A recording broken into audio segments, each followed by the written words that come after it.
మెదక్ జిల్లా టేక్మాల్ మండల కేంద్రంలో ఆదర్శ యువజన సంఘం సభ్యుల ఆధ్వర్యంలో బాబు జగ్జీవన్ రామ్ 38వ వర్ధంతి సందర్భంగా ఆయన విగ్రహానికి పూలమాల వేసి ఘనంగా నివాళులర్పించారు. ఈ కార్యక్రమంలో పలువురు మాట్లాడుతూ బాబు జగ్జీవన్ రామ్ దేశానికి చేసిన సేవలను గుర్తు చేసుకున్నారు. ఈ కార్యక్రమంలో ఎంపీడీఓ రియాజుద్దీన్, తహసీల్దార్ కృష్ణ, నేతలు ఎంఏ సలీం, రవి, వివిధ పార్టీల నేతలు తదితరులు పాల్గొన్నారు.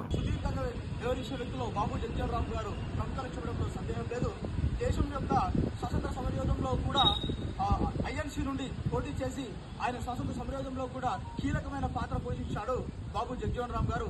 బాబు జగ్జీవన్ రామ్ గారు రక్షణ శాఖ మంత్రి కూడా పనిచేసి ఇండోనేషియా పాక్ యుద్ధంలో ఆయన కీలకంగా వ్యవహరించి అప్పుడు బంగ్లాదేశ్ ఒక రాష్ట్రం ఏర్పాటు చేయడానికి కూడా కృషి చేసిన వారిలో బాబు జగ్జీవన్ రామ్ గారు ప్రముఖులను చెప్పడంలో సందేహం లేదు. కాబట్టి అటువంటి మహామనిషికి నివాళులు అర్పించడం మనందరికీ గర్వకారణం. కాబట్టి టేక్మాల్ మండల కేంద్రంలో అధికారుల సమక్షంలో, మండలం యొక్క నాయకులందరి సమక్షంలో ఈ మహానుభావునికి నివాళులర్పించడం గర్వంగా ఉంది.